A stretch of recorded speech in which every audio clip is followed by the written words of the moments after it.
되고 우리 모든 믿음의 권속들이 되시기를 주의 이름으로 축원합니다. 함께 말씀의 숲으로 들어가겠습니다. 우리 믿음의 권속들, 여러분 노마드라는 말을 익히 잘 아실 겁니다. 노마드라는 말은 일종의 유랑민이죠. 유랑민. 일정한 장소에서 딱 고정되어서 사는 것이 아니라 환경에 따라서, 때로는 기후에 따라서, 때로는 상황에 따라서 이리저리 움직이는 그런 사람들이에요. 그래서 우리가 일반적으로 노마드는 이제 유목민을 뜻하고, 이스라엘 사람들 가운데는 베두인들을 뜻합니다. 이 노마드라는 말이에요.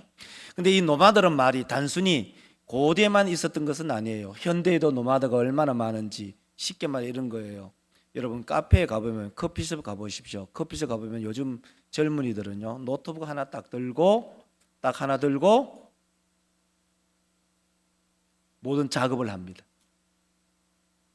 회사 일도 커피숍에 와서 회사 일하고, 또 때로는 레포트도 도서관이 아닌 커피숍에서 하고, 그래서 얼마든지 움직일 수 있는 노트북 하나만 들고 있으면 어디든지 갈 수 있는 그런 디지털 노마드들이 있습니다. 여행을 해보면 뭐 동남아라든지 또 다른 곳을 여행을 해보면 수많은 곳곳에서 노트북을 들고 지금도 작업을 하는 사람들이 많아요. 그런 사람들은 때로는 프리랜서들, 또 개발자들, 디자이너들, 노트북 하나 들고 얼마든지 어느 곳에든지 일을 하고 있어요. 우리는 늘 생각하죠. 고대인들처럼 우리는 일정한 장소에서 일정한 시간 안에서 근무를 한다. 그것이 아직도 우리의 머릿속에 박혀 있어요.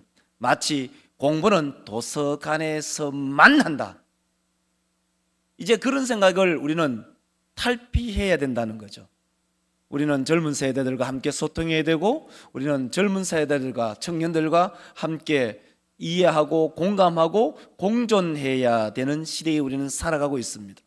비록 전통교회에 우리가 살아가고 있지만은, 전통교회 속에 있지만은 우리는 전통교회를 뛰어넘어서 우리는 전략적인 교회가 되어야만 합니다. 오늘 본문 말씀을 이야기를 하면은 무엇입니까? 바로 노마드의 이야기를 하고 있습니다. 바로 신앙의 노마드입니다. 이 신앙의 노마드는 하나님이 가라는 곳에 가고, 하나님이 멈추라는 곳에 멈추고, 하나님의 명령에 순종하고 순복하며 따라가는 한 사람을 소개합니다. 그 사람은 바로 거룩한 노마드, 바로 아브라함입니다. 아브라함은 하나님께서 부르시면은 그 부름에 반응하고, 하나님께서는 이 하나님의 그 부름에 아브라함은 순종하고, 아브라함은 따라가는 그 거룩한 노마드. 그래서 오늘 본문을 가지고 제목을 이렇게 잡았습니다. 거룩한 노마드다. 우리 모두 믿음의 권속들이 거룩한 노마드들, 다시 말해서 고정된 사람들이 아니라 하나님이 부르시면 어디든지 순종하며 갈 수 있는 마음의 자세를 가진 거룩한 노마드들이 되시기를 주의 이름으로 축원합니다. 그래서 오늘 본문 말씀을 가지고 오늘 제목을 이렇게 잡았고요. 첫 번째는요, 하나님은 나를 부르셨습니다. 하나님께서는 아브라함을 부르셨죠. 아브라함을 갈대아 우르에서 살고 있는 그 아브라함을 부르셨어요. 부르시면서 하나님께서는 아브라함에게 떠나가라고 말씀을 합니다. 오늘 본 말씀 1절을 보면 이렇게 말하고 있죠. 보세요. 여호와께서 너는 너의 고향과 친척과 아버지의 내가 내게 보여줄 땅으로 가라. 아브라함에게 이르시되 집을 떠나서 가라는 겁니다. 여러분, 집을 떠난다는 것, 그 집이 어딥니까? 너의 고향이고 나의 친척이고 아버지가 있는 곳입니다. 이곳은 어떤 곳일까요? 안전된 곳입니다. 안락한 곳입니다. 편안한 곳입니다. 여러분, 집 떠나면 고생입니다. 여러분, 그래서 우리는 특히 우리 한국 사람은 죽자 사자 자기 집 자기 집을 살려고 얼마나 애를 씁니까? 왜요? 월세 산다. 1년 지나면 월세 올려달라 한다. 전세 산다. 2년 지나면 집 옮겨달라고 한다. 그러니 그 서러움을 피하기 위해서 할 수 있는 방법이 뭘까요? 집을 사는 겁니다. 자가집을 사야 되는 겁니다. 그래야 내가 마음이 편하게 살 수가 있는 것이죠. 그래서 결국 집은 나에게 안락함을 주죠. 편안함을 주죠. 안정함을 주죠. 정서적인 안정을 꾀할 수가 있습니다. 근데 하나님께서는 아브라함에게 뭐라고 말씀합니까? 1절에 우리가 다시 한번 찬찬히 읽어보면 하나님께서 아브라함에게 말씀하신 이 부담, 이렇게 말하죠. 여호와께서 아브라함에게 이르시되 너는 말이야, 너의 고향 말이야, 너의 친척 말이야, 너의 아버지를 떠나라. 내가 부여줄 그 땅으로 너는 가라는 것입니다. 우리 믿음의 권속들, 우리가 현실적으로 여러분의 가진 가정을 떠나라, 여러분의 고향을 떠나라, 여러분이 가진 그 재산에서 떠나라. 여러분, 우리가 가지고 있는 것이 얼마나 많이 있습니까? 가진 것이 많을수록 하나님의 말씀에 순종하기가 훨씬 어렵습니다. 우리 모든 믿음의 권속들, 하나님께서는 이 아브라함에게 꼭 집어서 얘기하는 것이 뭐냐면 바로 너의 것입니다. 이 표로 보이면 우리는 더욱더 명확하게 알 수가 있습니다. 떠나라는 것입니다. 어디에서? 너의 집 말이에요. 너의 고향 말이에요. 너의 친척 말이에요. 너의 아버지 집을 떠나라는 것입니다. 다른 것이 아니에요. 다른 사람들 떠나라 하면은 남의 얘기죠. 다른 사람들 보고 가라 하면 얼마든지 가게 할 수 있어요. 근데 문제는 아브라함 너 말이야. 너가 말이야. 너의 고향을 떠나고 너의 친척을 떠나고 너의 아버지 집을 떠나야 된다라고 말씀합니다. 그래서 우리 현실적으로 말해보세요. 여러분 직분을 떠나게 하고, 여러분 고향을 떠나게 하고, 여러분 직장을 떠나게 하고, 여러분이 안정된 삶에서 떠나게 한다면 여러분 어떻게 하시겠습니까? 여러분 어떻게 하실래요? 만약에 하나님께서 아브라함에게 말씀하셨듯이 여러분에게 말씀하신다면 여러분 마음은 어떤 마음이 생겨날까요? 여러분 고향 떠날 수 있을까요? 집을 떠날 수 있을까요? 직장을 떠날 수 있을까요? 예를 들면 이런 거예요. 하나님께서 여러분에게 선교사로 가라고, 아무것도 보이지 않는 곳에 내가 사는 이 안정된 삶, 안락된 삶, 편안한 삶을 떠나라고 한다면 여러분 어떻게 반응하실래요? 이것이 중요한 거예요. 하나님께서는 아브라함을 부르셨어요.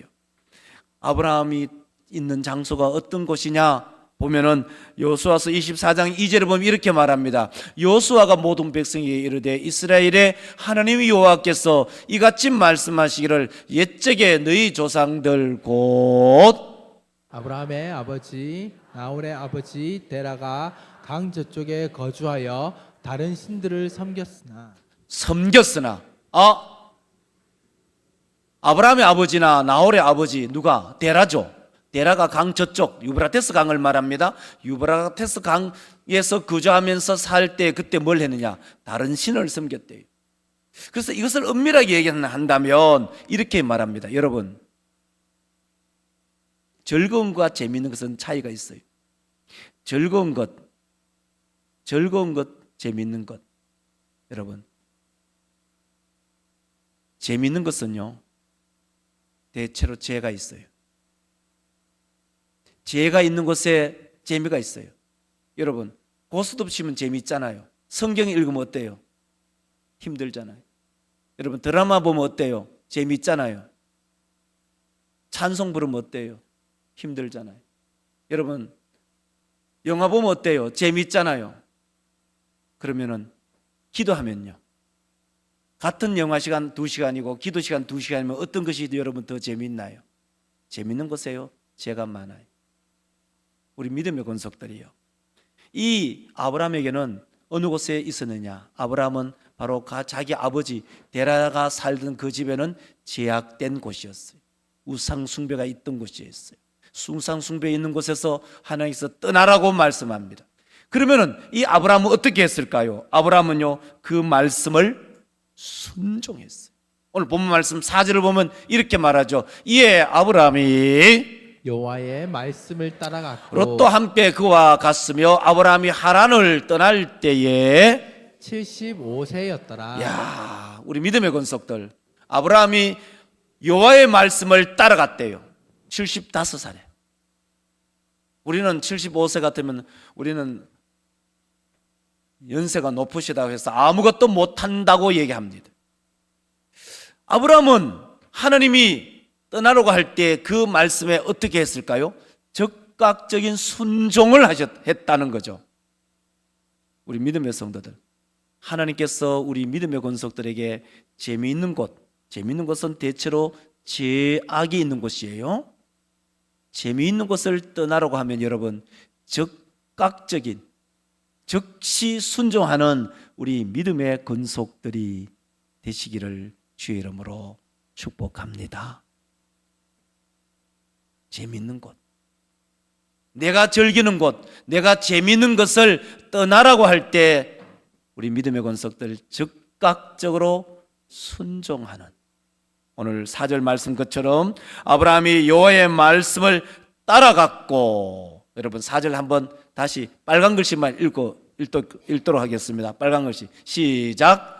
여호와의 말씀을 따라갔고 75세였더라. 다시 한번 원모아 다 같이 시작. 여호와의 말씀을 따라갔고 75세였더라. 우리 믿음의 권속들, 하나님 앞에 말씀에 순종하는 때에 나이는 아무 상관이 없구나. 오직 그 마음속에 하나님의 말씀에 순종할 마음이 목사에게도 있고 우리 모든 믿음의 권속들에게도 있으시기를 주의 이름으로 축복합니다. 스코틀랜드에 한 젊은 친구가 있었어요. 그 친구는 집은 가난했지만 머리가 좋았던 것 같아요. 그래서 공부를 열심히 해서 의사가 되었어요. 이제는 의사가 되었으니 이제 탄탄대로 장미꽃이 뿌려진 그런 고속도로 달릴 일만 생겼어요. 그런데 어느 날 하나님께서 이 친구에게, 이분에게 아프리카로 떠나라는 거예요. 내가 의사인데 돈 벌어야 되는데 아프리카로 떠나래요. 근데 이 사람이 아프리카로 떠났어요. 주변의 사람들이 막 얘기해요. 야, 너는 이제 앞으로 돈 많이 벌 건데 왜 아프리카로 떠나냐? 너는 이제 보장된 인생을 살아가는데 왜 그런 손해보는 아프리카의 땅으로 가느냐? 죽음의 땅, 동토의 땅, 질병의 땅에 가느냐? 라고 말할 때 이 사람이 하는 말이, 나는 손해본 것이 아무것도 없다. 나는 단지 하나님의 말씀에 순종할 뿐이다. 이 사람의 이름이 데이비드 리빙스톤. 데이비드는 다비드죠. 영어로 말하면, 우리 한글로 말하면 다윗 리빙스톤이에요. 이 사람이 선교사로 떠나서 이 죽음의 땅, 동토의 땅, 이 아프리카에 복음을 전하여 이 세상에 살아갈 때 부귀영화를 누릴 수 있지만 이 사람은 영원히 자기 이름을 이 땅에 남기는 위대한 선교사로 남아 있었습니다. 우리 사람 믿음의 권속들, 하나님께서 여러분을 부르실 때에, 하나님께서 나를 부르실 때에 그 말씀에 즉각적으로 순종하는 목사도 되고 우리 모든 믿음의 권속들이 되시기를 주의 이름으로 축원합니다.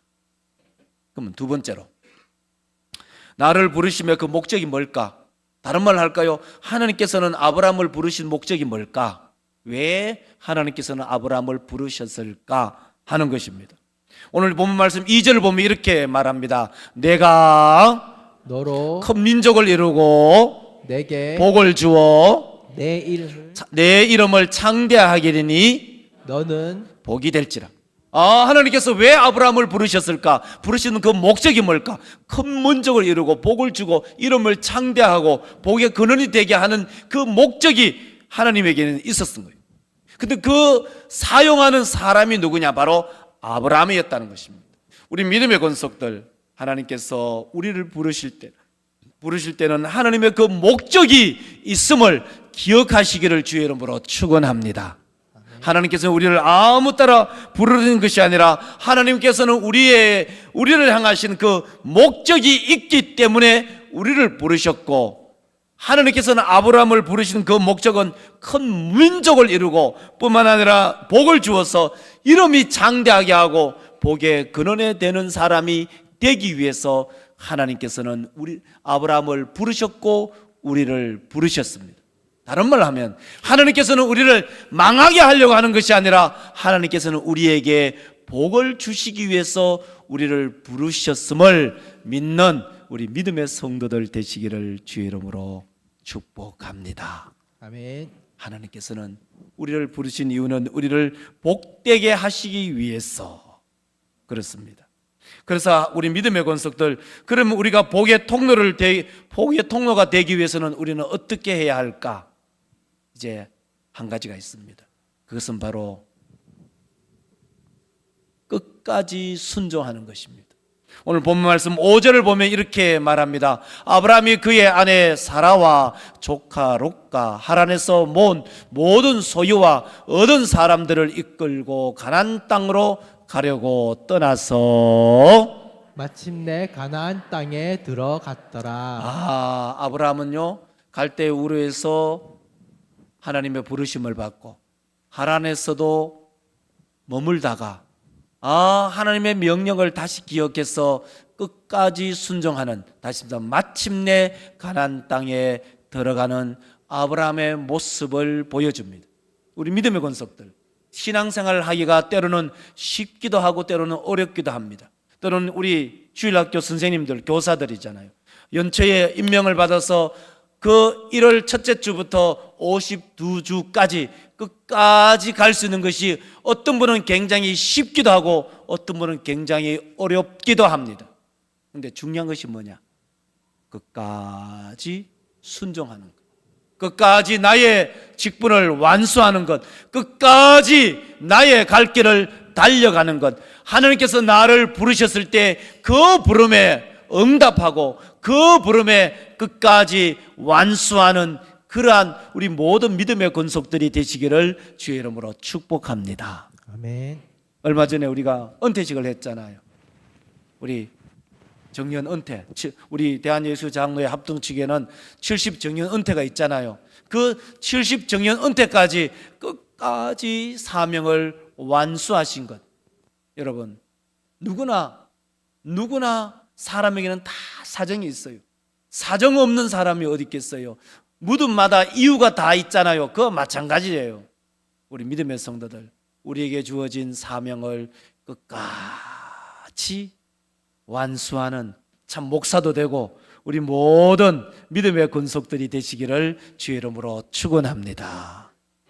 그렇습니다. 그러면은 우리 모든 믿음의 권속들, 이제 하나님께서 우리 가운데 끝까지 순종하고 또한 복종하고 사명을 완수하라는 것이 무엇일까?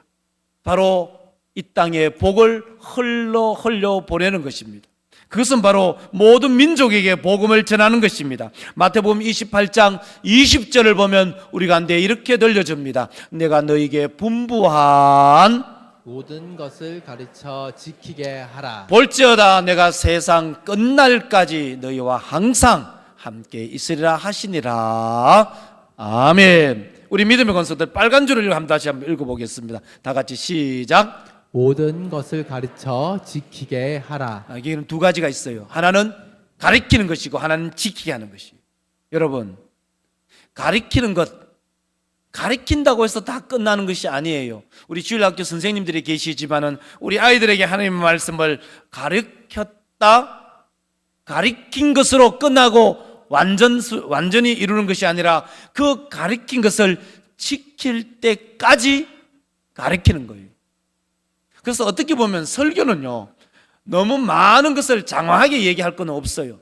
교회 교육도 마찬가지예요. 교회 교육도 너무 많은 것을 장황하게 얘기할 것은 없어요. 굉장히 단순화시키고 그것을 반복적으로 지킬 때까지 가르치는 것입니다. 가르치되 언제까지 가르치느냐? 그것을 지킬 때까지. 그것을 다르게 얘기하면 바로 완전히 순종할 때까지, 그 순종을 완수할 때까지, 그것이 바로 가르침의 최고의 종착점이고 최고의 목표인 것입니다. 우리 믿음의 성도들, 신앙생활 우리가 오래 했다는 것 중요하지요. 10년 하고 20년 하고 30년 하고 50년 하고 70년 하고 알아요. 근데 그것을 지키지 못한다면 이 하나님의 말씀에 부합하지는 못해요. 중요한 것은 뭐냐면 지키는 것이에요. 하나님의 말씀을 우리 모든 믿음의 권속들이 일평생 지키며 살아가는 귀하고 복된 믿음의 권속들이 되시기를 주의 이름으로 축원합니다. 이제 말씀을 맺겠습니다. 오늘 본문 속에 거룩한 노마드 한 사람을 소개합니다. 그 사람은 바로 아브라함입니다. 거룩한 노마드.